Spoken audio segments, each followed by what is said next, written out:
Alhamdulillah hari ini kita sudah melaksanakan kegiatan patroli. Sebenarnya patroli ini kegiatan rutin. Polresta laksanakan setiap hari ada patroli. Namun kegiatan hari ini dalam skala yang lebih besar karena kegiatan rutin ini kita tingkatkan dalam rangka menyambut bulan Agustus, kemudian 17 Agustus yang akan kita laksanakan.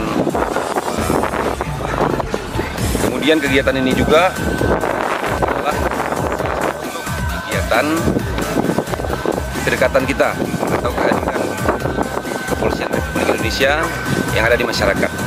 Maksud dari kegiatan ini, selain melaksanakan patroli, rekan-rekan kepolisian juga melaksanakan kegiatan dialog kepada masyarakat yang ada di rute patroli.